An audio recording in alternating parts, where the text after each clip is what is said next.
Welcome to another Cellar Door Skeptics. Thank you all so much for joining us tonight. We have an amazing show planned for you all, and I'm trying new positions with my microphone, so I apologize in advance if for some reason I sound worse than normal.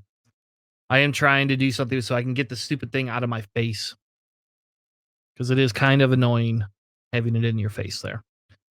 With that being said, we have an amazing episode planned for you. Tonight, we are going to be talking about the Canadian elections, where they're at, why we believe the Conservative Party is going to win, why Buddy has committed himself to only working for the Conservatives.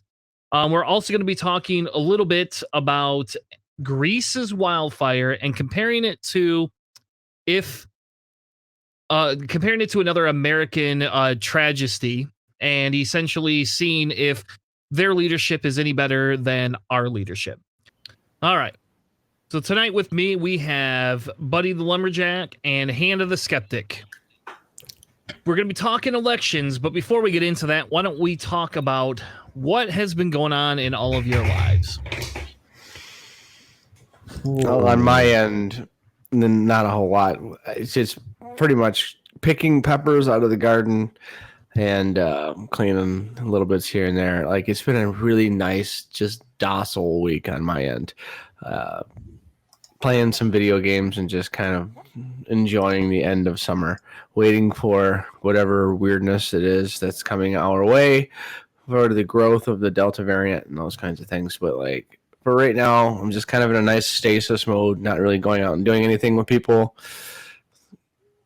Just kind of holding the fort down, and it's not too bad. We did a lot of stuff towards the end of the summer, so it's nice to just kind of just be for a bit. How about you, Buddy?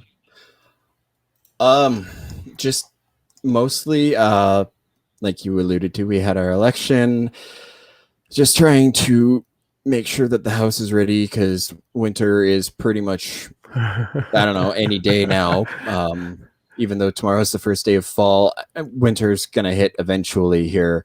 We've already had at least 1 or 2 frost advisories. So, there's been that. And just keep There's a Game of Thrones reference there that's kind of real, too, with the election. It just came right over my head because, not a Game of Thrones watcher because it's just. Well, you got to at least know that winter is coming. Is like I know of the meme. I know of the Sean Bean meme where he's sitting there, he's looking all melancholic, and I think it's because he didn't know what to do because his character was still alive. He was used to being killed off by that point. I think that's what that face was about. That and maybe he was watching the results come in from the Canadian. Oh God, yeah, and then here's the fucking cocky Canadian putting on our explicit tag who's coming in, we're Americans, I get to be like, hey, here's how an election gets done in a day. No, we're not done yet. I mean, in my defense, we at least we have a solid outcome kind of figured out. We're just working out the fine details. We're working on about what is it, 15 16 ridings we're just waiting to finish up, and I think they have like each one has 1 or 2 ballot boxes or whatever that they're waiting to finish counting. And looking at it, just a couple of the ridings that were just really, really close. So, I mean, I guess it makes sense that they would want to because, there's going to be a lot of pissed off conservatives. And I mean, to their credit, I can't say I blame them. The question is, why are they pissed off though? Like, what's driving that piece of it? So, okay. Let's dive right in head first. Might as well. For those of you who weren't around when I did the last election coverage, I just did a bit of a breakdown. So, where you guys have the electoral college, where you have the voter, or you have all your states, your vote, and then your state has however many voters, electoral college votes or whatever. Well, we don't have that. We have the first past the post system where basically a party runs a candidate in a riding. If that candidate wins, they win that seat in the parliament. And we have 338 ridings, so that translates to 338 seats in our parliament. And if you guys think your popular vote versus electoral college can get messy, sit your ass down because you're about to learn how really messy it can get.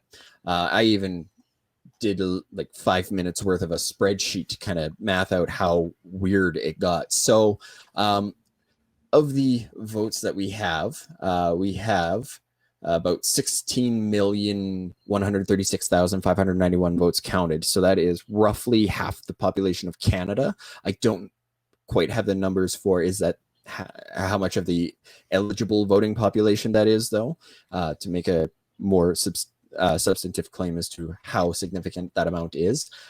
So of the 16 million votes, 5.5 million went to the Conservatives, and 5.25 million went to the Liberals. But the Liberals have almost half the seats. So to break that down, like if we were to call the election as, you know, all the leading ridings are as they appear to be, the Liberals would have 158 seats. The Conservatives would only have 119, even though they have significantly more votes. So of the votes, they have a solid 1.5% more. So, you know, more than 250,000 more votes for the Conservatives than the Liberals. Is that specifically tied to the way that the maps are drawn, like what we call gerrymandering here?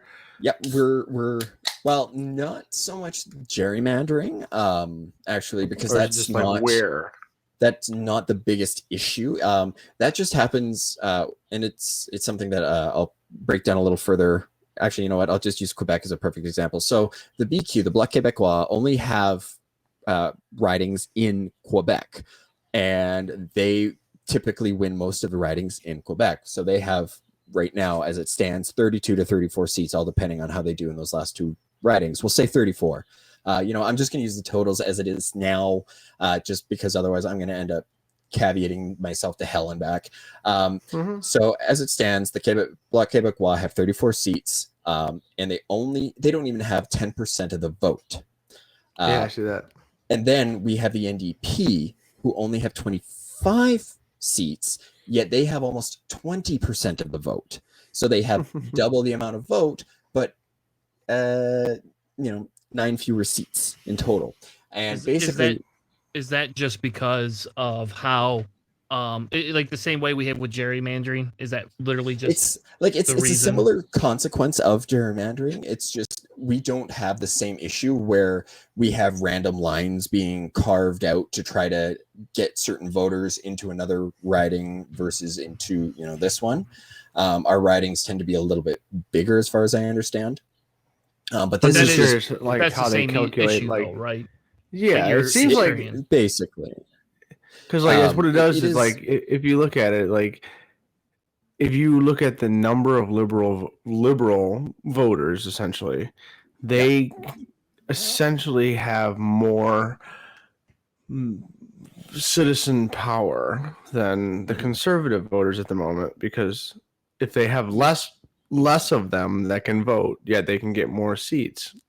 It's like when if you look at the number of people who are represented by their representatives in California, it's like 0.0001% of someone who's represented in North Dakota, who has relatively the same number of representatives, but there's no one in that state. And so, like, is it basically like a population driven thing? And this is really going to test how well Where's I did Corey? with stats.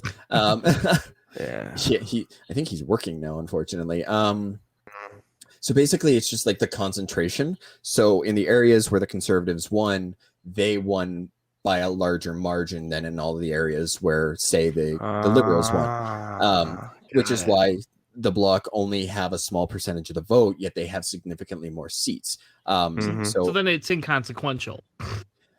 That's what you're telling me. Like that this number here is this is a false number, right? Like it's inconsequential because of how everything's district.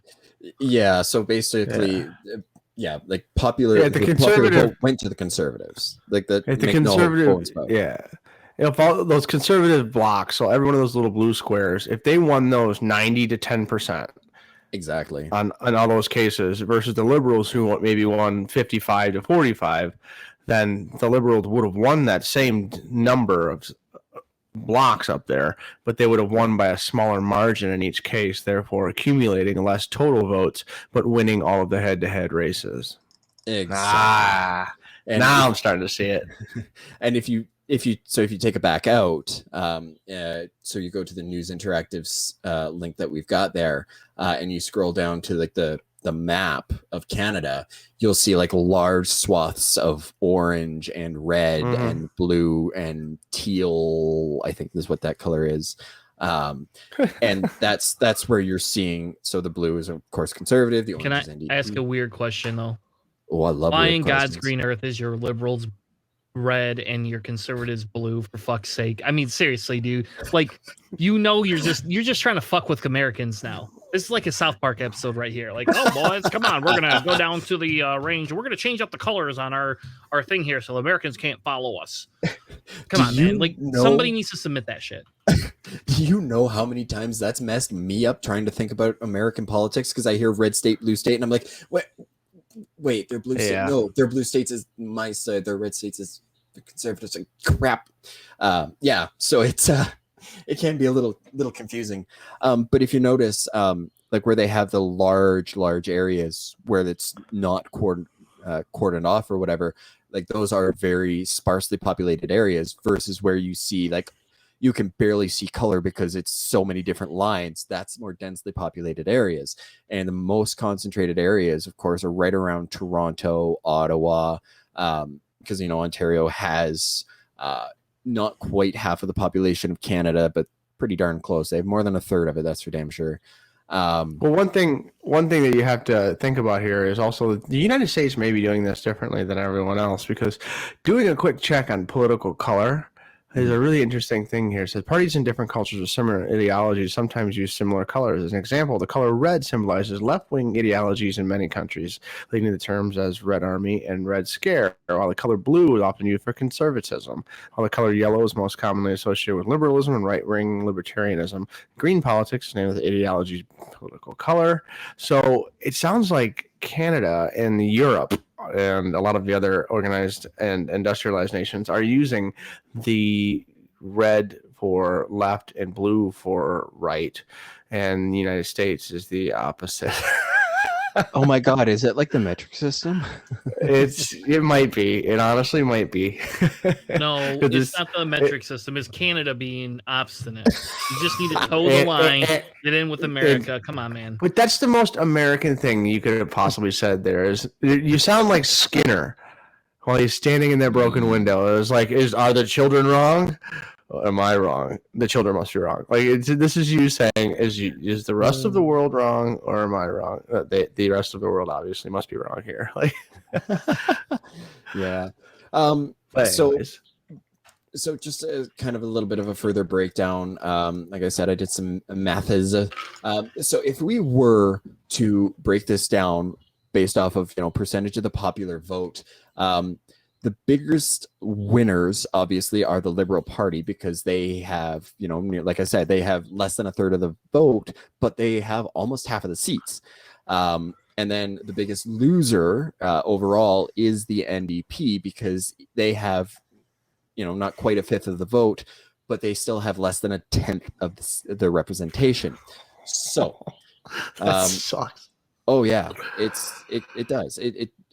It's a system that we've talked for years about, doing away with in lieu of, like ranked choice voting or things that are superior. Oh, so don't threaten me with a good time. Right. If we were to take the vote share and apply that to how many seats they would have, just sheerly off the popular vote, the Conservatives would gain 5 seats. They would lose 5 seats. They would go from 119 to 114. The Liberals would lose 49 seats, going from 158 to 109. The Bloc Québécois would only lose 8 seats, going from 34 to 26. But this is where we would really see a big game changer, because the NDP, with only 25 seats, would actually go up to 60. So they would have they would have almost a fifth of the seats in Parliament there. And then, of course, we would also see where's my where's my thing there? Okay, there we go. So then the Green Party, instead of having their 2 seats, would actually have 8. And what's terrifying is that the People's Party, aka our Gary Johnson Party, would actually have 17 seats instead of none.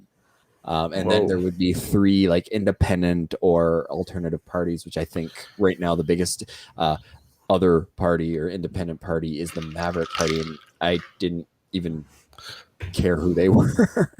So if everything was done through the popular vote, so essentially your percentage of the popular vote equates to your number of seats, what would be the majority coalition that would have been chosen there? The Conservatives, and then who would they pick to get that majority seat?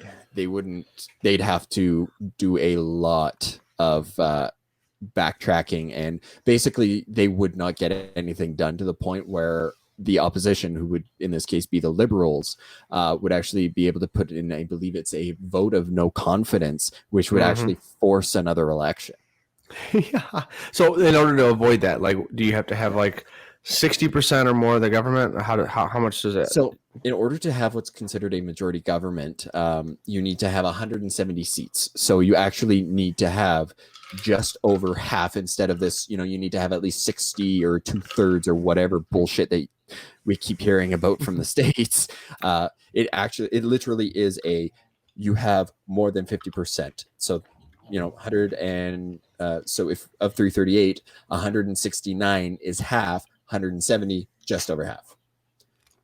So if the Liberals do manage to hang on and have the 158 seats, they will just need whoever has, like just enough votes. So they would have to work with either the NDP or the Bloc Québécois in order to get anything done. And I mean, I would really much rather see them work with the NDP because that's the party that I wanted to win. And they're probably they are my chosen party. I mean, the Green close second, to be honest. But since the Conservatives are so close to a 50%, could they just pick one of the like fringe ones that's close to being like a hyper conservative and push them over the edge and make it work? Unfortunately, I say unfortunately for them, there's actually, other than maybe the Bloc Québécois, who has 34 seats and is traditionally more conservative leaning, they would still need more votes. So if they need Québécois and a third in order to get. So basically, all the Conservatives have to do is just try poking enough holes and hope that the Liberals can't impress the Québécois or the NDP into getting enough votes to pass anything. And the assumption was that Trudeau was hoping for a majority, but honestly, given everything that went on, I'm not surprised. I'm actually not surprised that the Conservatives have more of the popular vote. I'm just relieved that they don't have more seats, because I think they actually lost a couple of seats compared to the last election. Actually, if I do math on that one. Yeah.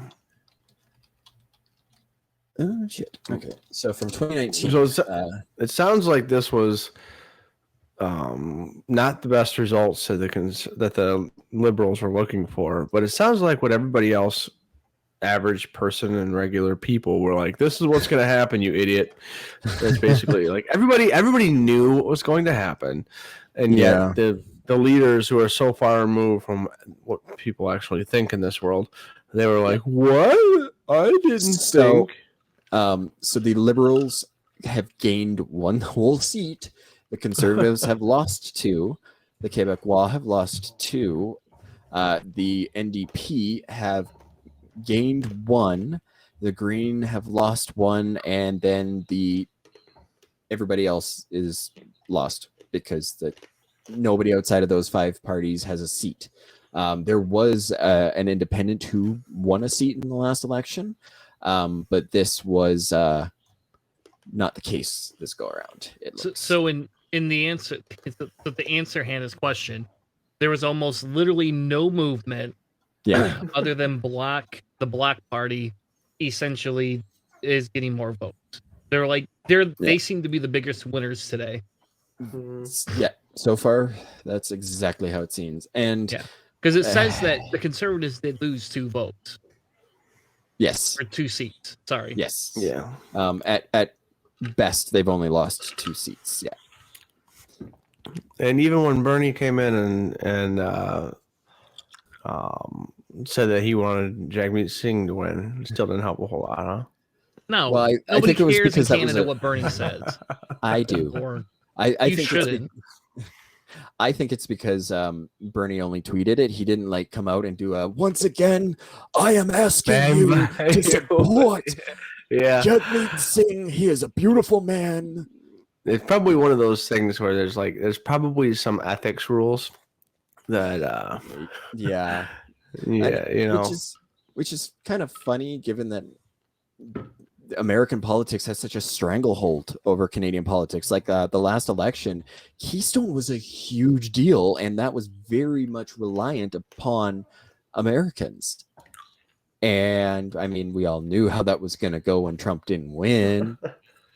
I mean, our government still cost $1.5 billion trying to gamble on it, but that's its own other thing. So it's that's what I was going to ask, is how much money did this Canadian election go for? Because just the runoff to see if the governor was going to get recalled in California was $275 million. This cost about 600 Canadian bucks, so I don't know, like 43 American cents. I'm not too sure how that conversion rate goes today. I'm gonna confess this though. I am kind of amazed that the Liberals didn't actually lose more, simply on the fact that there were a lot of people who were like, "This is not the time to be doing a goddamn election. What the hell? This is such a waste. We're in the middle of the 4th wave of a pandemic. Why are you doing this?" And it was just because they wanted to try to win a majority so they could. Okay, but I'm gonna disagree a little bit. Okay, am I allowed to disagree? Yeah. What am I going to do? I'm going to disagree a little bit because I can't mute you. That's actually very true. So is this when you normally would have your election? This is not like a special election, correct? It was a snap election, so there should have been one in 2 years. Okay, so they are doing. It's like a recall election. That's what they're trying to do. It's like a recall of some sort. Yeah, that was kind of... I get the terminology is different, but you're having an election on an off election year because somebody was pissed off. Yeah. Or somebody calculated that they would be able to gain more power. And so is this a normal thing that happens? I don't think so. I think this is one of the first. So then I will retract my statement of saying I disagree with you and want to argue with you about it. If this had been a normal style election, or there had been a big reason and not some like fluff reason, then I actually would 100% disagree with you that you would do this during a pandemic. You do that because you have people that are on each side thinking one side's fucking the thing up versus the other one. That's what we had in ours. And I'll tell you what, Trump tried his best to suppress the vote as much as he could by forcing people to physically come out to the polls. And I remember. Yeah, we had a whole thing on it. Big thing. Like 3 days of casting shit. But that's my whole point. Is like huge. It was huge. The whole point though is that if it was normal, I would disagree with you. I think we could put safety precautions in place, right? But I'm going to go outright and say you cannot stop an electoral process just because of the pandemic. To some extent, people should be working together to figure out how we're going to do something about it without it. Oh, absolutely. If it were a regularly scheduled election, that would have been one thing, especially because if Trudeau were to try to evoke some act to, basically say, we'll do an election in 2 years as opposed to now or 1 year or whatever to try to cling to power longer. Oh, Lordy, there'd be riots. Okay. So that's fine. Yeah. It would have been like if Trump had tried to do the same thing. It's like, we're going to postpone the election for another year because we just got our vaccines and, or whatever. It would have just been pandemonium. Okay. I have to ask, and this is just kind of a side thought here. Conspiracy theorists that I was talking to back during Obama's presidency were saying that Obama was going to try taking everybody's gun to initiate or to try to trigger a civil war where Obama could have basically used an executive order to stay in power. I think it's the Wartime Act, or basically whatever act it is that allows a president to take on a third term. And this is kind of what I was hearing from the crazy conspiracy theorist. Were you guys hearing anything about that, or do you not remember that?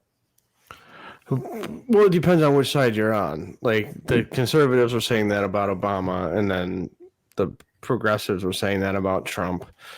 I think the progressives had a little more actual evidence that there was a potential for something like that to happen. The conservatives were just so freaked out that an African American was able to be in charge of the country that it was like, obviously there's no other place that this country can do besides go into chaos, and then that guy's going to want to try to take over power forever or whatever. But like, we actually had evidence that Trump and his cronies were looking for avenues and ways to stay in power and to, you know, basically call the election a fraud or something. So like, they were worried that something like that would happen. But I mean, most people were like, yeah, it's going to be a messy election. Not very many people were like, no, there's actually going to be some kind of coup that's like legit. Like, nobody besides maybe the far right wingers really thought something like January 6th was going to happen. Like, there's like an actual attempt. Think about this, buddy. You didn't mention, did you? And maybe you did, I missed it. Justin Trudeau called this. Yes. Did you mention that? Yeah. Yes, I believe Court was the one on our last episode. He said Trudeau called it because Trudeau wanted to try winning a majority. Mm-hmm. Okay. So you do understand what will happen in 2 years when you have a normal election. This is going to come back to bite your neocons in the ass. Seriously, man. This is bad. Oh, I know. Yeah, it was a bad decision, and everybody in the country, and even people outside of the country, are like, "What are you doing?" Yeah, and I don't know what their strategy was, but I mean, it sounds like you and Corey were both thinking the same thing. Like, it really does. It was a bad idea. We should not have gone to the polls. I mean, like I said, this was called, when do I have it down? Trudeau called this. I think it was early to mid-August was when the writs of election were I don't know, signed, put forward. What do you do with a writ? I don't know. All I know is something about a moving finger writing on and having writ moves on or whatever. I don't know. Maybe we should have talked to Mr. Jerry Butts. I can't believe that's the guy's name in the middle of the screen right now. Gerald Butts. It's like a fake name that you would put on an election or on a hotel reservation. But yeah, no. Anyways, so like, there's somebody probably, you do a writ, like a writ of habeas corpus, which would be something that is essentially written and established in some way, shape, or form as a legal document. So I'm guessing that's probably something that writ would probably be something that's like a fully proposed legal document or some kind of validated legal document would be what I would guess it would be. And I could probably look it up, but that sounds about right. I'm just trying to. I just speculation on the part of a deaf engineer. Just had the damn link open, and no, I'm trying to find the damn thing because it actually had a bit of a breakdown on the day by day, and that would have given me an idea on how to do that. But I don't know what the hell my cat's doing, but that looks fun. Yeah, I think it was early to mid-August is when they decided, no, we're going to try for an election, and yeah, it was such a poorly thought out decision, and there was no logic behind the thought. It was primarily like ego. And like Trudeau said, well, we believe that Canadians deserve a choice, and their voices are getting louder right now. And that's how. I mean, I can understand. I can understand some strategy, and there may have been some data mining or some focus groups where they were like trying to ascertain how much power the Liberal Party really did have, and what the perspective of the people is, whether or not they would like the Liberal party to have a little more power, so they could make a little bit more legitimate, sweeping decisions to try to take control of the situation better, because of the resistance by conservatives in certain areas that are basically like saying that the pandemic isn't as big of a deal, vaccines are kind of not certain. Like, if there was more legitimate power in the hands of a single party that could say, no, these are the sweeping measures, and there is no way that you can be, a rock in the shoe on this problem. And because, like, I mean, and they probably looked inside their own party, they looked inside their own bubble and looked at this. And they were like, no, it sounds like we could probably gain more seats and have like a legitimate heavy duty majority. And they probably didn't ask anybody but yes men. And they probably got a whole bunch of, yeah. And nobody was brave enough to tell Trudeau. It was like, no, you don't understand. People might support having a better message, but that would require people to vote against the party line that they typically toe. They would have to come over to your side, or independents or non-voters would have to come out of the woodwork. All of those things don't really happen during pandemics, and the political associations don't change very often. So, like, while everybody probably wants a more concerted and organized pandemic response, they're also not going to vote against their party. You know what I mean? So, like, I just don't understand. It'd be like this if the same kind of thing happened in the United States. Like, there are tons of people who are like, yeah, I wish the government had a better handle and more serious about their response to everything. But all of those same people are going to be like, and the Republicans would do a better job of taking control of that. No, the Democrats would, and it would fall on party lines. Nothing would change, and you would spend a ton of money voting for the exact same situation you currently have, plus or minus a little bit. Like, yeah, with that's exactly what you got.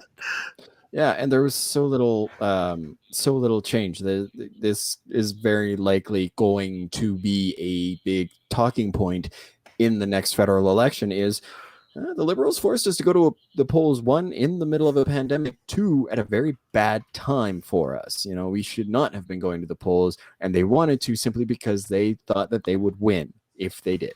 And honestly, they would have a very difficult time arguing against that. So yeah, dropping the writ, it's the informal term for a procedure in some parliamentary government systems where the head of government, such as the prime minister, goes to the head of state and formally advises him or her to dissolve parliament. By convention, the head of state grants the request and issues writs of election for new members of parliament. The usage of the word drop in this context is likely derived from the phrase draw up. So there, that's some fun knowledge being dropped on your faces right there. Yeah, I don't know if they're going to end up doing an election in 2 years or 4 years, though. But we will have to see how that's going to pan out. Because I don't. Yeah, I'll have to look into that one and come back to it. Because otherwise, I'm going to go down a Google rabbit hole and. Well, I like what in the chat, Happy Feedy. I like that name, by the way. They said calling elections is very common when a party sees their polls are high and they foresee a dip in popularity in the future. So, like, that doesn't make sense. Essentially, they're a short-term power grab, seeing that current support is high, but after 1 or 2 terms, typically there's a switch in most political systems, and so they're saying, like, well, we're probably not going to be able to slam and keep for however many sessions or campaigns and all that kind of stuff in a row. So, like, we're probably going to lose in the next one just because of the way the system goes. Let's lock in a little more power and shoot some heroin into the system, right? Actually, that probably wouldn't be it'd be more like amphetamines of some kind. Get a little stimulant into the system. All right. But is there I don't know. Go ahead. I'm just going to say it just sounds like they're not long-term playing the long game. As our political systems are wont to do in Canada and the U.S., they're all playing the short game, looking for quick stimulus and the most payout in the short term because nobody wants to play the long game. I would agree with that. Anything else you want to cover, buddy, before I think we probably should move on to another topic. Yeah, I think we're good to move on and let this dead horse stop being beaten. There will be more as the election results trickle in, but yeah, that'll probably just be a lot of posting. So check our socials. All right. So next, we're going to do answering conservative questions.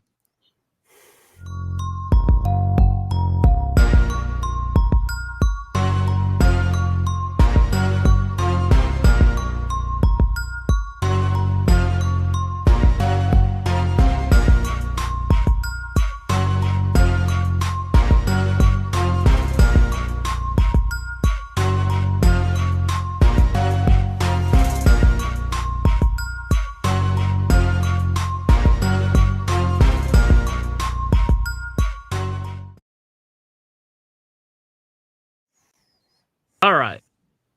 So welcome to Answering Conservative Questions. Tonight's discussion or topic, right, is going to be if Republicans and Trump had not overtly and strongly encouraging everyone to get vaccinations, do you think the anti-vax, and essentially we're talking about the anti-COVID people, would even be a thing right now among people on the far left?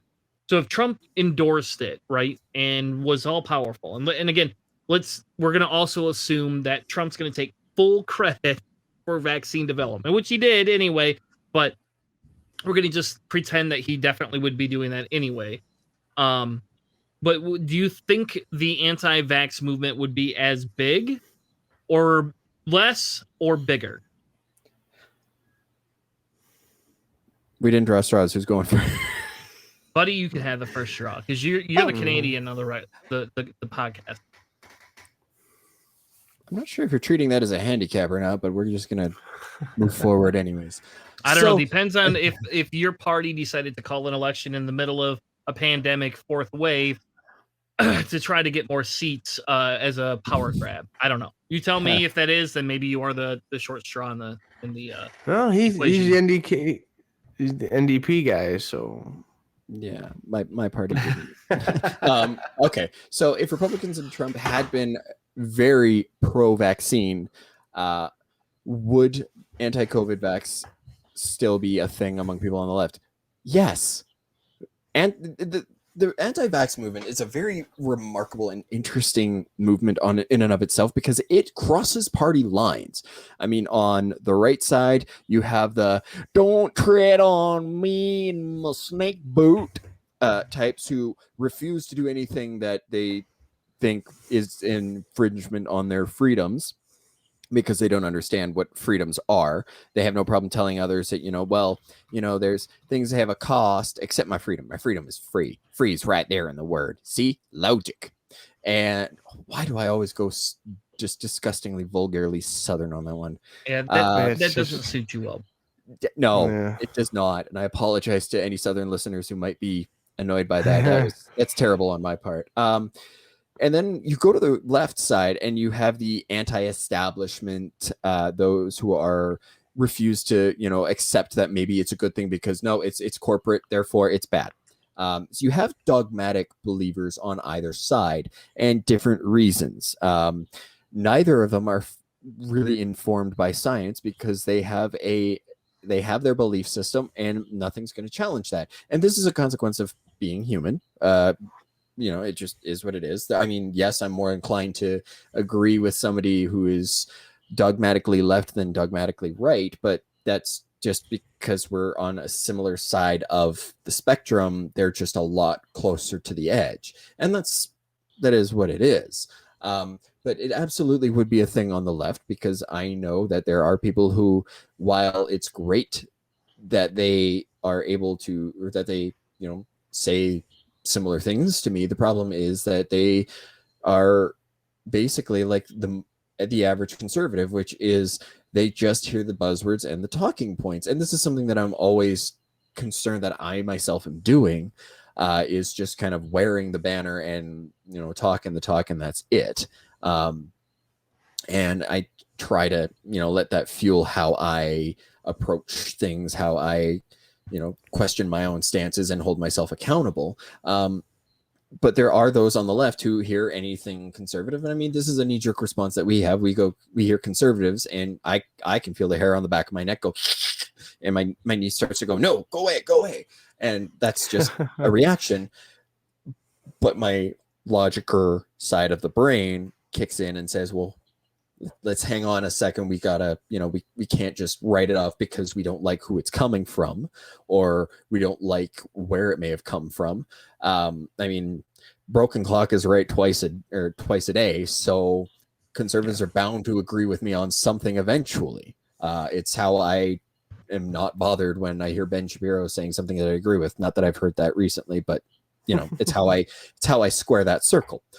So we're going to see the knee-jerk response regardless of what side of the coin it falls on. It's just a matter of what's going to be the motivation, what's going to be the rationale behind it. That's really all that's going to be different. Do I think it would be as strong?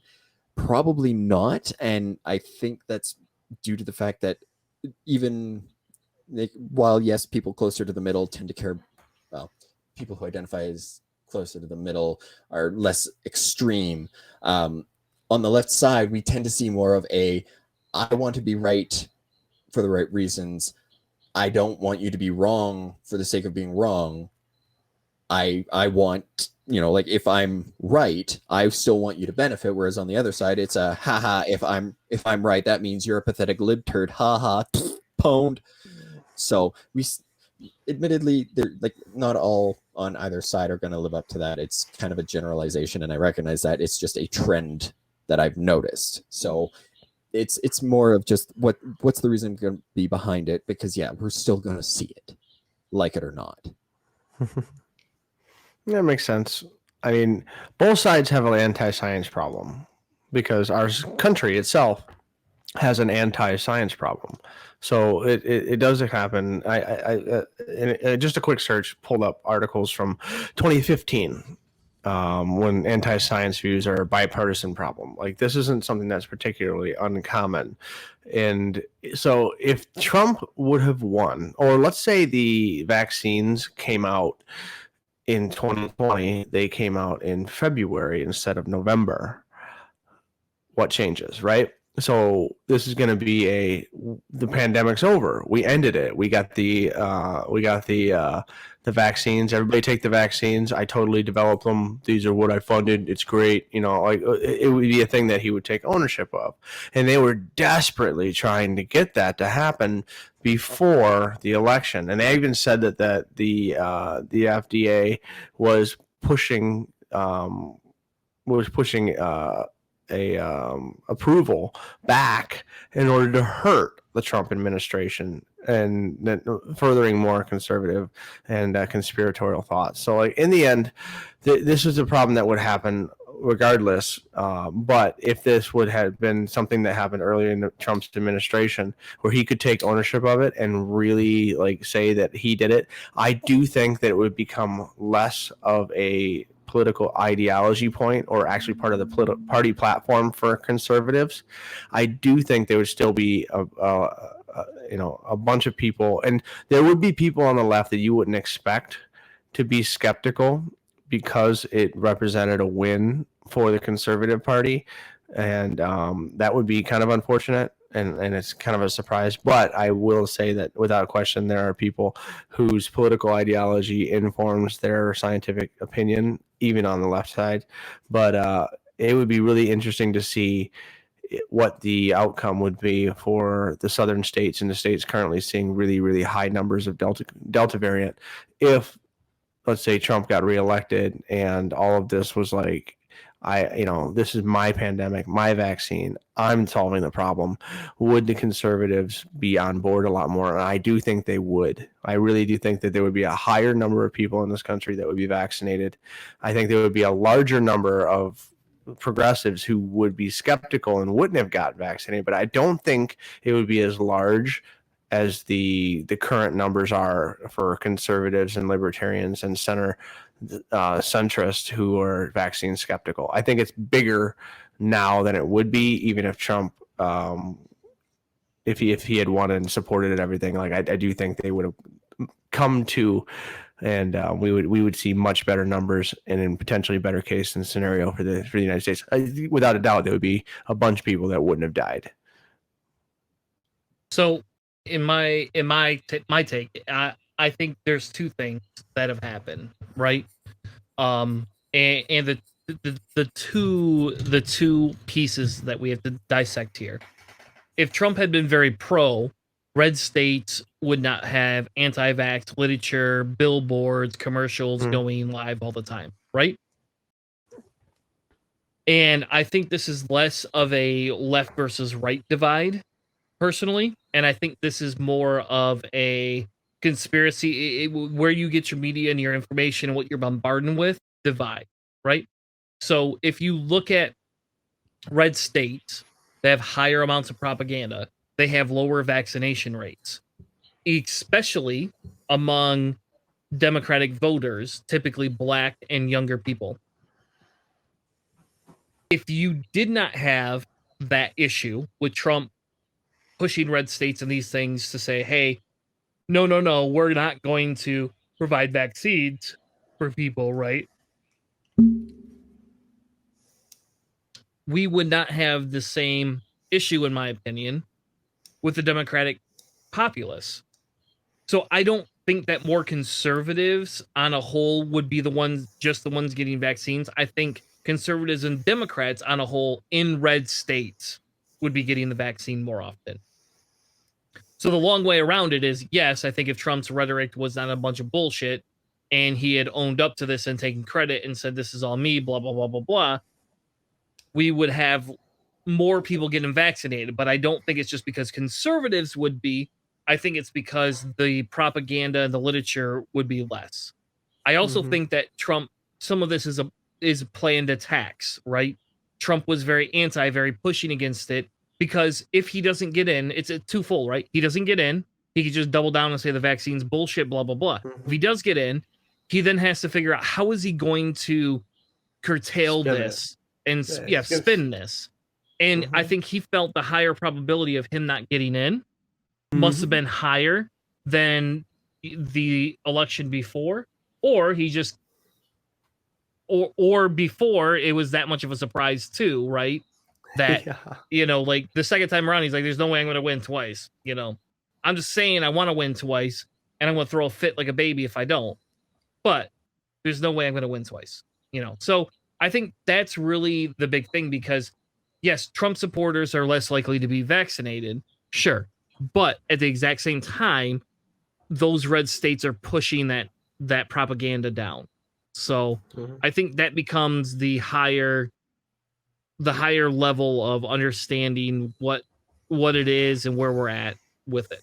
So there was just something that I wanted to note for what Hanna was saying there. Trump recently, well, I guess in the last couple of months, did his own other rally thing, and he was trying to talk people into getting vaccinated, and he got booed. Yep, Trump actually got booed. So he said we should get vaccinations, and everybody booed him. It's a great vaccine. I did a fantastic job. I've worked in that lab for 3 days. I did it. It was fantastic. Yeah, it's a good example of your monster getting away from you. Oh, it's very Promethean. I thoroughly enjoyed that when that article came out, when they were announcing that Trump got booed by his own MAGAs. That was, and it's hard not to want to celebrate that, because it's like, no, I want those people to get vaccinated, but also Trump is hilarious. I've seen something saying that like the next Trump he's going to be better.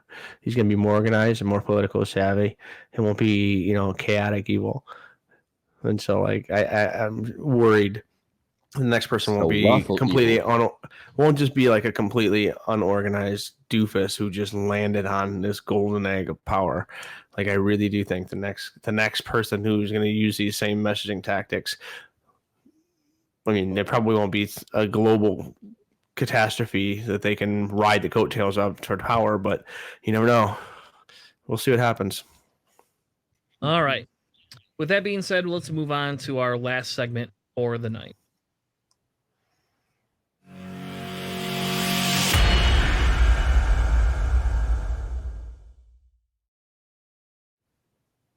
So tonight, what I wanted to do for our last segment was essentially I wanted to talk about an article I was reading from Crime Inc. So this is kind of my anarchist commune and blah blah blah blah blah place, but it has a lot of, in my opinion, a lot of value to discuss.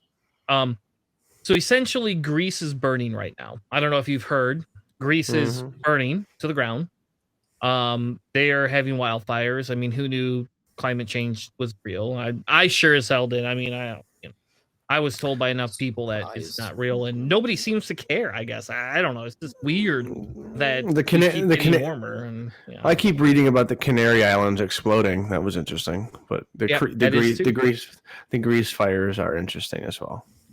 So, one of the discussions that has been happening is a consolidation of state power. Now, the reason I wanted to do this, and I know I'm late to the game, I just started watching Handmaid's Tale. Greece is burning, and the state is looking to consolidate power. And I think this is interesting because we saw this during the 9/11 attack. And as much as like the conspiracy theorist in me is like saying, no, we got to be careful here. 9/11 allowed for some consolidation of power within the American government. That is a fact. That is a true fact that we've seen come through over the last 20 years. Excuse me. And Greece is now doing similar transitions, right? They are doing things where they're trying to force the economy to stay open, even though COVID's as bad there as it is in Canada. Less people, but just as bad.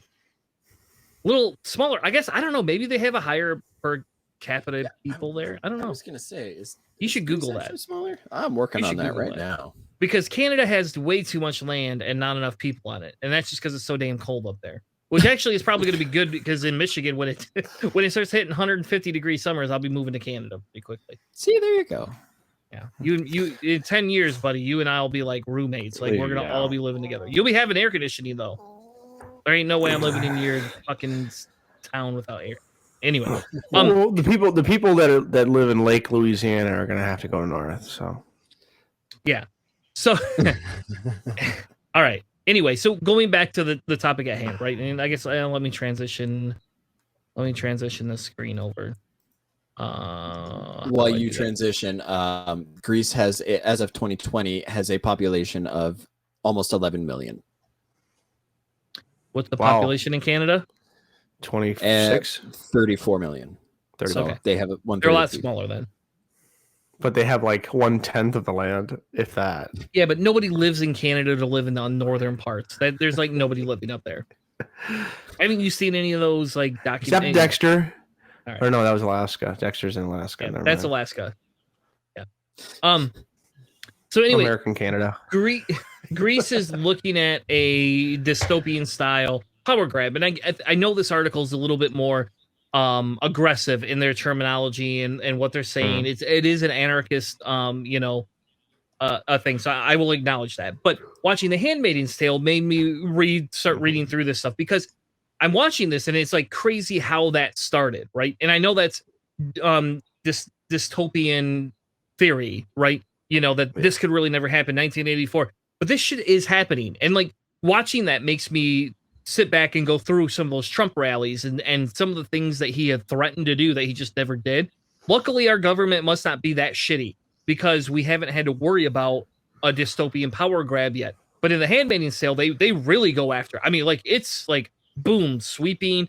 We start war. We take out the main points of government. Boom, we come in with our structure. We have a lot of firepower. People put themselves on their knees. And again, all of it goes down to a single big event. In The Handmaid's Tale, it's because they couldn't have babies. For whatever reason, they were not able to have babies in the same way to populate the earth, right? And so people started freaking out all over the place because the birth rate was so low, there wasn't very many people having babies. We're in COVID times. We're in times where things are being set on fire in Canada, for frick's sake, where it's like, in Canada, it's cold. But somehow we got wildfires in Canada too. Like I don't even understand this. And we have the hottest place on the earth for a day. Yeah. Which is crazy. Like that's Afghanistan, that's Iraq or something, you know, like that's not Canada. Death Valley, Nevada. No, it's Iraq or Afghanistan has the hottest states in the world. They did until Alberta. Global warming, son of a bitch. Yeah.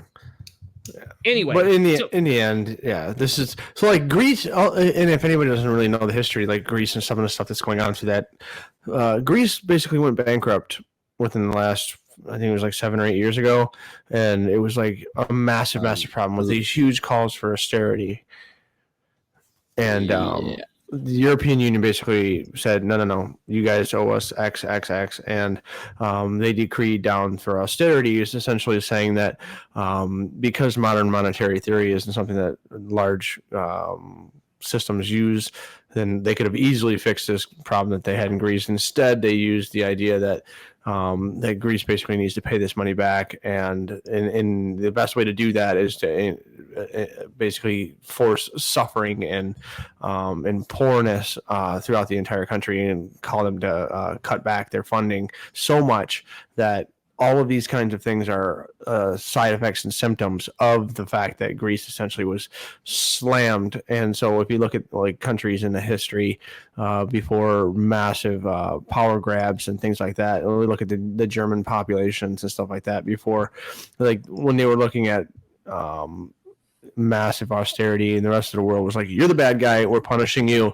and that is kindling to the fire for really, really, really bad things to happen when it comes to populist leaders and growth and stuff. So like there are all kinds of crazy things going on in Greece right now that are a direct result of top-down authoritarian measures given and through decree and through fiscal and economic means from the European Union, when Greece basically had no money. And like this, some of the stuff here, the fire. It's interesting. The fire is a tipping point, but it's definitely kind of scary. I can see why this kind of triggered some panicked thoughts in your mind, especially having watched *Handmaid's Tale* recently. I can see how this caught your attention, Chris. Yeah, and that for me that was like the largest thing, right? It is because we are being accused in America of a power grab. I mean, look at Michigan, right? In Michigan, Gretchen Whitmer has been accused of power grabbing. And I had a conversation actually this week, and that's also kind of what spurred this. Is I had a conversation, and I'll have to message the guy later and be like, hey, I talked about you on my show. And him and I were talking because he's a conservative. And we were talking because he brought up Trump. How he hasn't known in a year that I'm a socialist is beyond me. I don't know. I have no idea how this guy didn't know this, but he brought up politics, and it was like, all right, man, I don't usually talk politics with friends. It's kind of like a thing, especially with friends that I know we don't agree on. Oh, I think we have more in common than you think. No, we don't. But okay.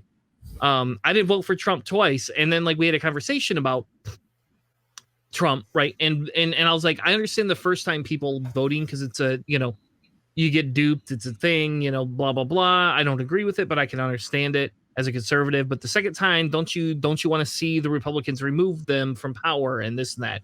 And we had a whole conversation about how it's very uncommon for the sitting party to remove their president from office because of the dangers of losing that power. And it all goes down to this power. Well, it doesn't matter, it seems, who's in office, because we have power grabs going on all over the place between Biden and Trump. It's the same thing. And everybody wants to do it in the name of safety. So that's why I wanted to look through this, because the Greek government is doing the same thing, except for it's now, they're a smaller country-sized populace than we are. And it's very concerning what they're trying to do and claim based on what's been happening, right? So this year they had a political victory for the right-wing New Democracy Party. So I guess a right-wing party essentially seized power, not through force, but through election. It's funny they use democracy as their... Yep. It's kind of like it's kind of like using blue for conservatives in Canada. It's like the same thing to me. Wow, was that picture taken from Greece or from Calgary? Because over the summer, we had the smokiest summer on record. By the way, I did find kind of the population comparisons, and I think the best way to do that is by density. So just to give you guys an idea, the U.S. has a population density of 87 people per square mile. In Greece, or actually, you know what? We'll say Canada. We'll go with Canada first. Canada only has a population density of 10.2 per square mile. Oh, that was close. Bummer for those 0.2 people. So we've seen both of those now. For Greece, it is 212.4 people per square mile. Yeah, so very dense, and that's typical across Europe, because I know Germany is a little bigger than is a bit bigger than Alberta, but has almost the same population as Canada, if not more. Yeah. So yeah, Canada stack humans vertically in those countries. Yes. So what's happening is Greece is funneling money out of hospitals, out of medical staff, and pushing it towards police and military budgets. Now, that's a little different than America. We did not do that, to my knowledge, but we're going to see in a minute, because we're going to compare what happened during Hurricane Ida and see if America reacted any better. But either which way, the New Democracy Conservative Party has been cutting all these funds, right? Fire departments are seeing cuts as well. The administration has not prioritized the health of those who it governs. It has made optimistic use of the pandemic to concentrate resources on preserving the status quo at all costs. Austerity. Exactly. We can skip the media outlets because I really don't care as much. I don't care how it started. I genuinely, it's inconsequential. Like, yeah, should we find out? Should we fix that? Yeah, yes. But it's inconsequential how it started, because we really have to understand what they're doing. But the problem is their government is using similar tactics to what the Trump administration portrayed with anybody that protested against police, and basically started calling them thugs and all of these things. And they are creating police mobilization to prevent anarchists, who are not fucking anarchists. These people are not anarchists. Let me be clear. They are not anarchists. Stop calling them that, please. Greece, call the show. We'll pay you to stop calling them. All right. Hanna is rich. He will pay you to stop calling them anarchists, because this is bullshit. They are not anarchists. Right. And, so the government's creating this, we're going to steal your money. we're going to steal your Joe Cool there. You got to get a cigarette in your mouth, buddy. Maybe a little camel nose. Was that camel racist? Is that like a racist thing too? Like Joe Cool? Is that why they stopped using the camel for Smoking Joe? Just because they had to stop appealing to kids.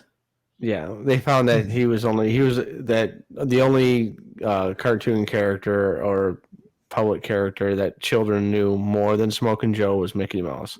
Otherwise, it was him. He was numero uno, and that was right at the point when tobacco was like comfortably being attacked by everyone, including grandma and everybody else. So, but yeah. So I mean, regardless of how this fire starts, right? Like they're fighting something like 300 different fires all over the country. So like, either there's like this crazy thing of like 586 fires.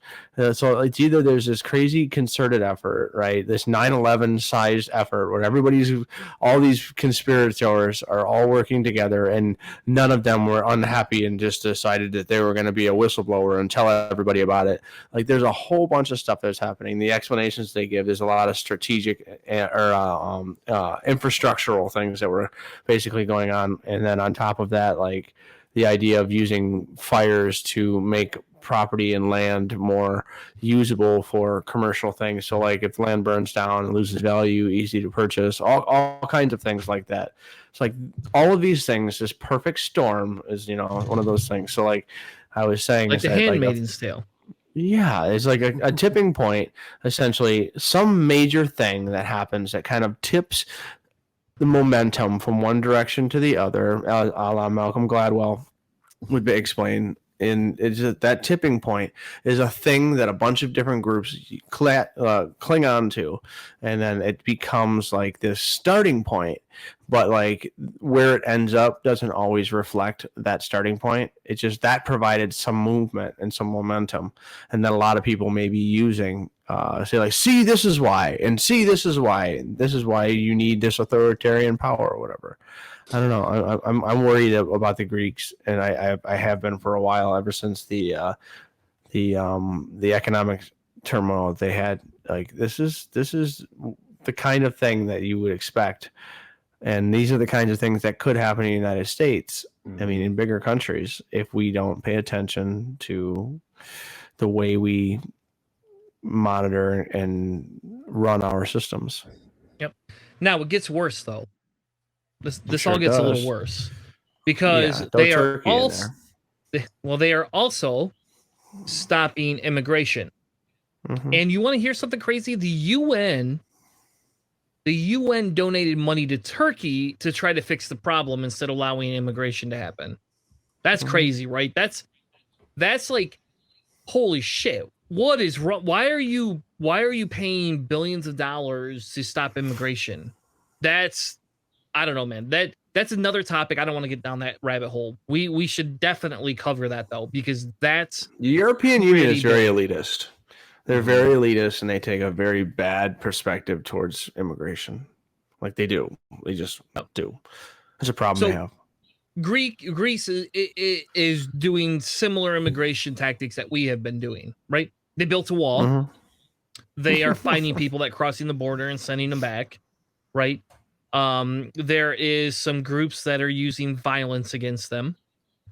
And the idea that they're starting to see a alt-right movement, essentially, and I'm going to call it alt-right instead of far-right. This is an alt-right. This is a fascist style movement that is starting to portray itself and rear its ugly head. Again, and it's all in the name of nationalism. It's all in the name of preservation. It's all in the name of, oh my God, these people are going to come take our jobs. They're going to take our jobs. They're only coming here because they don't want to be murdered. That's all it is. It's like, again, I go back to the Handmaid's Tale. These people wanted to leave, and people were killing them as they're leaving. And they get to the other places, and it's like, hey, we're just here because we don't want to die. Like, we're not going to take your jobs. Can you help us? For fuck's sake, we just do not want to be murdered. We do not want to be murdered or slaves. Either which one. Why are you being so selfish? Like, and these marches, these protests, these things that are coming about, this is reminiscent of America. This is shit that's happening in America. People are standing up. Now, I will tell you that the rallies I've been to have been more positive, of people fighting against the government, saying we should allow refugees. We should allow these things. This is ridiculous that we're fighting against this. But the others the U.S. exist still as well. has money. Greek doesn't have any money. So take away the U.S. money and we'll see what happens. Yep. And then they have COVID on the rise. And we don't even have to talk about that. We understand it. No. It's everywhere. It's what it is. Yeah. Today in Ohio, we had 1,000 people in 24 hours. First time since January that we've had that problem. Oh, we've had over 1,000 people a day for the last few weeks Die or get sick. Oh, just get sick. It's okay that they're gonna get better, man. Come on. It's Haven't no you big heard deal, what Trump right? said? You just got to take that horse tranquilizer and you'll be good. A dozen or two people die almost every day. So there's that. Yeah. We could cover COVID statistics sometimes, because I had somebody basically post a meme about smallpox, right? And then somebody else goes, well, I mean, yeah, okay, it's killing kids, but I mean, there's not a lot of, like the death rate is different. And it's like, no. So smallpox has killed 300 million people in 121 years. COVID has killed 4.8 people, let's say 4.8 million people. And, it's been a year and a half. So per year, we're seeing 300,000 or more deaths due to COVID, and smallpox only killed off 215,000. I'm pretty sure COVID's more deadly, but hey, who am I? The guy that actually has a statistical degree and does this for a living could understand. I don't know. I could be wrong, I guess.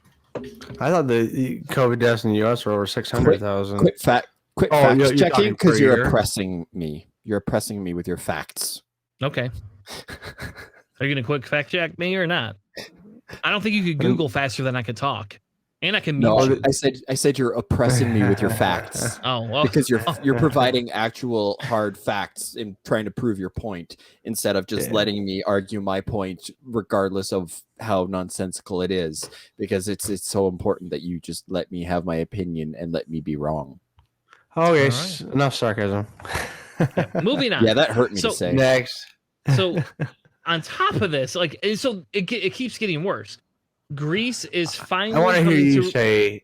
I want to hear you say Demetrius' last name on screen right now. Anarchist comrade That's Demetrius. Mean. I know that's mean though. Anarchist comrade Demetrius Ziva Saladius.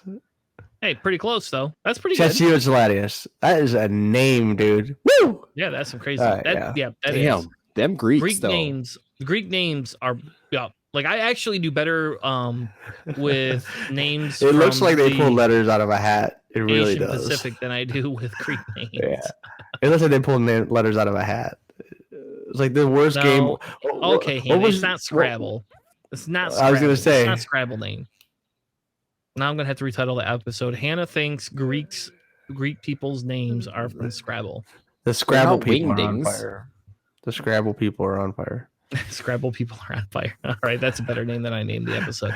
I'll agree with you on that one. So anyway, so this anarchist is being persecuted, right? You know, like so we're seeing similar things. He's expressing solidarity. He's saying, "Stop!" You know, the police are raiding us, and this is not anything new. In fairness, for him, this has been happening to him for a long time.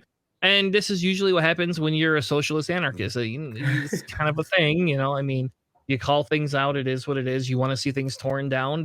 People don't like that. They don't like that. What they don't understand is their freedoms are being eroded. And the weird far between an anarchist and a libertarian, we're now seeing like some crazy slip over, because like I have to side with libertarians a little bit, because it's like, yeah, the government's taking my rights away too and becoming this dictatorship, and I don't agree with it. You know, like it's true. It just is.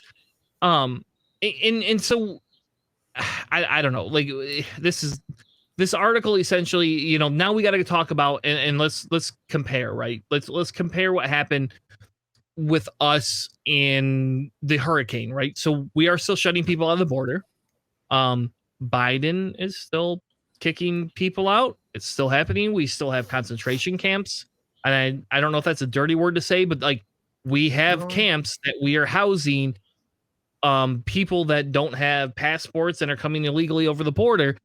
In illegal camps, in my opinion, this is like when we put Chinese people, you know, and Japanese people in camps because of World War II. Like, I don't know, man. Like, what did ICE ran down 10,000 people on horseback over the weekend? Yep. Like this, like whipping people with the reins on the horses and stuff. Like some serious things been going down, and like it's very reminiscent of the deporter in chief when Obama was doing that. I mean, this is you know, this is centrist policy. This is why we didn't support Obama Biden, while we didn't support Biden as much in the primaries, because we knew these are the kind of things that he would be doing. Yeah. I don't know. So the comparison between what America is doing and what they're doing, to me, it's pretty big. So like, I mean, I don't think we're on fire as bad. That's Canada, but Canada's not putting people in concentration camps. America is. We have a Democratic governor or president that has not stopped drone strikes, didn't care about evacuating innocent people out of Afghanistan, and continues to put people in camps and deport them back over the border. Canada decided they wanted to have an election during the pandemic and just say, I just want more power. I don't know. All of these options sound horrible. And I'll be honest, like I'm almost at the point where it's like, maybe maybe we just got to get rid of the government for a little while. I don't know. Like, I know it's really awful, but to me it feels like we got to burn things down to start over again.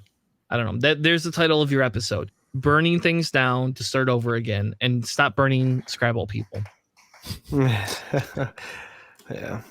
I don't know. Human society needs to be a phoenix of some kind. It just feels it's one of those things. Yeah, it's one of those things. Like, basically, if you do the rebuild, like, one of the things that we run into when we see countries come out of the ashes, right? So some of the countries in the Soviet bloc countries, and you look at some of the countries in the Middle East, where there's not just a seat change and a power change, there's a full liquidation of all of the systems of government, and then a new X group comes in. Rarely is there the kind of transition of power, or rarely is the new group that comes in through the means of force. Rarely do they instantly transition into like this peaceful entity that uses philosophy and enlightenment as its guiding forces. Like, I would love to see, like, our society be a bunch of responsible adults that could just eradicate systems of government, and then everybody would sit down and have a rational discussion of like, hey, what should we build? But I honestly don't think humans are far enough away from the Plasticine to do that. I really do think we're too governed by our lizard brain that, like, maybe some big jumps here and there, but like a complete reset to the state of nature and then to build it all over again, I think you'd just see the same systems, and it would take the same length of time. Maybe the technology would be a little bit quicker so we could speed the process up, but a lot of the faults, we don't know our history, so we would make the same stupid mistakes. I honestly think that the idea of like kicking it all to the curb is just going to make things worse. It's more like of the same. You know, our prefrontal lobes are too small, our adrenal glands are too large, and our genitals appear to have been designed by committee. You know, we're a species barely out of its infancy, and so of course we're imperfect. Yeah. You remember that quote almost verbatim. Well done. All right, fair enough. All right, so we're going to transition into our last segment, our quick save segment for the night.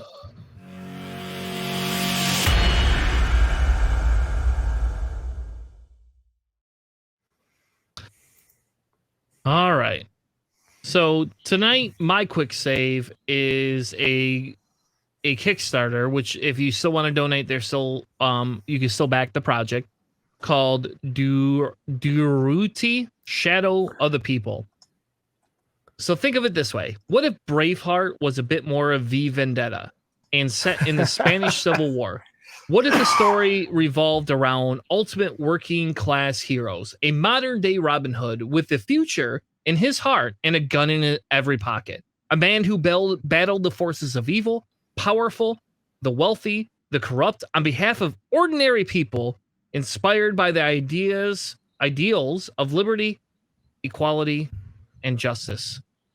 That would be a hell of a tale, right? It's coming to life. Let's see the cover.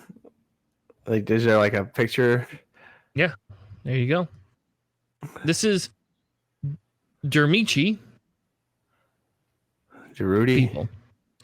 An injury to one is an injury to all. I want this shirt 100%, and I wish Corey was on, because I think Corey would appreciate this. Really, I think this is very much in Corey's wheelhouse. But essentially, they're creating a comic book talking about Duruti. Did you say Duruti? What did I say? I don't want to know. Duruti. There you go. That's what it looks like. Duruti. And he lived a life of immense passion. And essentially, they want to create a graphic novel talking about his life, what he did as an anarchist, and how he changed life for the better. And I backed this project, so I think I don't know, what do I get? I think I get like a copy, the digital copy. No, I did this one. I'm a postal comrade. I get a signed copy of a postcard. I guess I get a credit in the back of the digital edition. Cool. I did not know that. And I get a soundtrack, and then I get a digital copy of the comic book. That's cool. Sweet. So I'm excited. I was very excited by this. I think you should check it out. And maybe it's my weird anarchist kick, but I think these need to be the stories we tell our kids. These are the things that we put on our shelves. These are the things we display, right? And like my goal is in the next 2 years to revamp my house to the point where I have like display cabinets and people will walk in and they'll be like, oh, we're going to play board games today. And be like, yeah, hey, well, let's put some Star Wars on the table. Throw some mini ships around. And they're like, who's that? I was like, oh, let me tell you about Dorichi.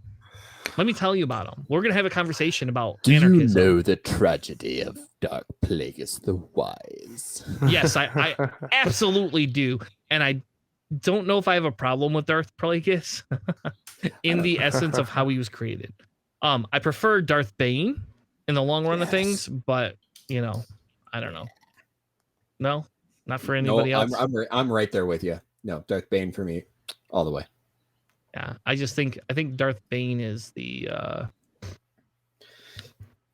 he is the epitome and the one that started all of the Sith code, right? Because do you either of you know what the Sith code is? You mean the Sith philosophy? Yeah. Peace is a lie. There is only passion. Through passion I gain strength. Through strength I gain power. Through power I gain victory. Did you Google that, or did you know that off the top of your head? That's pretty good. I know that pretty much off by heart. Yeah. I don't know how many times I've read the entire Darth Bane trilogy, cover of book 1 to cover of book 3. I honestly don't know how many times I've done that. I love the story. All right. Props, my friend. Props. There's only a few things in there that you kind of question. Like there's a couple of things you're like, and that there you go. That's gonna be a topic for next week. That's what we're not gonna discuss Star Wars. We're gonna discuss the villain side of things and why sometimes anarchism and communism turn into this bigger bad, right? You know, like I think Hitler's an outlier, but you know, like if we talk about true communism, we talk about true anarchism, like sometimes you have to create destruction to create new life. Like sometimes it's just an inevitable thing. And how it borderlines, and again, I'll use the Handmaid's Tale because you know I've been watching that stupid shit. And you know, like essentially those religious people thought the only way to continue existence and their calling to God was to force rape the fertile women in America. And so while on one side we could celebrate the fact that there really is not a peace, there is no peace. I don't have peace. I have passion, right? I think that my passion will give me strength. I mean, we're still doing this podcast and we don't make $1 million a year. So, you know, there's that, and through strength, you get power. We have not gained any power from this podcast, but, I feel empowered to yell at other people and to correct them on their incorrect voting practices and why we should get rid of the Democratic and the Republican Party, and he said, eventually I'm hoping we get victory. I don't know. But that's just me. Now you got me on a tangent. There you go, buddy. Good old classic buddy tangent. So what we're gonna do is, buddy, you get to go next with the ridiculous face that I have on the screen because I hate this guy so then much. You will really like this video because so I actually heard this sound clip this morning on one of my podcasts that I listened to. They used it as a bumper. And the beautiful thing about this clip, and the only reason why I am sharing anything Joe Rogan, is because in this clip it's got Hannah's favorite Bill Burr. One of mine. He's Rogan and Burr are talking, and they're talking about COVID and they're talking about masks, and Rogan makes a comment and Burr basically says, we're not doing this here. And you can see Rogan doing what Rogan does best, which is try to get under somebody's skin, try to provoke them, get a response, because he doesn't know anything other than intimidation and provocation. And Bill Burr flat out pushes back and calls him on his shit. And at one point says the words, we're not going to sit here, me with my lack of medical degree and you with your lack of medical degree, and talk about this like we know what the fuck we're talking about. And he even calls out the fact that there is a strong toxic masculinity component behind the anti-mask position.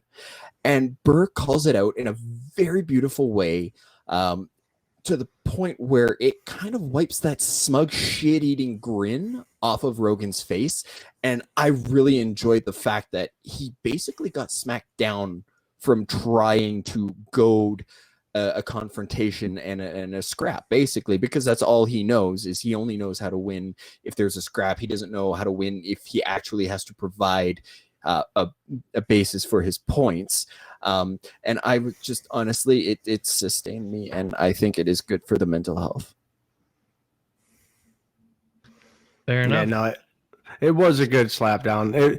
You are giving it a little more epic than it is. It was good, but it wasn't just like. But how often do we see Joe Rogan get called out and taken to task like that, right? Yeah, we it do it doesn't on the happen show very a lot. much.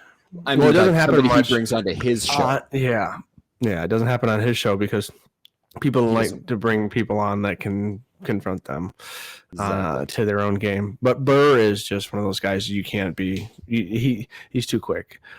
Speaking of people talking about things that they don't know anything about, this wonderful, crazy cat lady, apparently, she is her name is Tenpenny. I call her the Tenpenny Killer because she's a crazy lady who is a doctor of osteopathic medicine. Now, are you familiar with osteopathic medicine? I'm bullshit medicine. No, osteopathic, as far as I understand it, it's actually a valid form. Yes, it's just yeah. Oh, yeah. So everything is valid under it, but I still think it's it's kind of an umbrella. I still think it's horse. So if you think of things like chiropractic and stuff like that, it's not. So it's not homeopathy and it's not allopathy, which allopathy is essentially the regular scientific medicine. And this stuff here is like, instead of concentrating entirely on the symptoms, you're concentrating on the whole person. So like the idea of like bones and muscles and all that. So like, I honestly do not trust osteopathy. I don't trust osteopathic doctors. I think they have maybe a couple little things that they can do that are good, but the majority of the things that they do are right just by pure dumb luck and by the placebo effect in most cases. But this woman who has been on television in Ohio saying that your body can interact with the 5G networks once you get your vaccinations, and you can potentially become magnetic. Like, you will be magnetic. Her and ICP could do a song together. Oh my God, magnets! How do they work? We're not sing it. No DMCA. No, but like this, she has DO after her name because they do have full-on medical degrees in osteopathic medicine.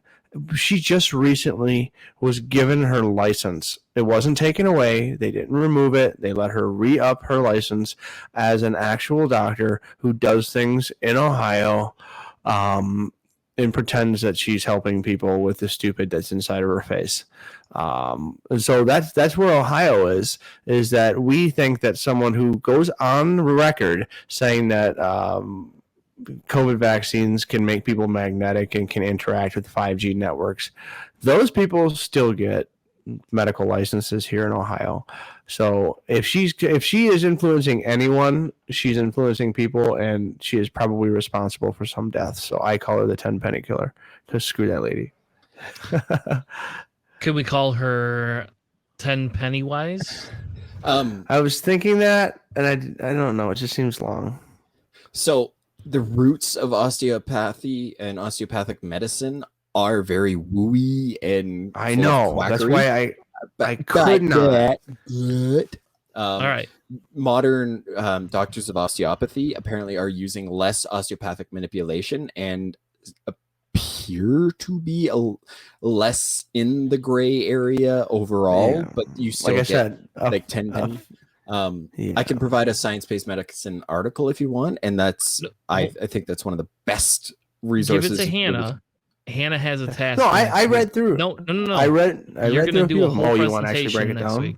Oh yeah, you're gonna break this shit down next week. We're gonna go through this. That's a good article. Like, I actually would have done that as a segment tonight and had you break down everything. Like, I've never heard of orgasmy, or however the hell you say that. Never heard of that. But I'm just saying, it's like, I think I would chiropractic is go. bullshit. So I would go to the orgasmy doctor. I would.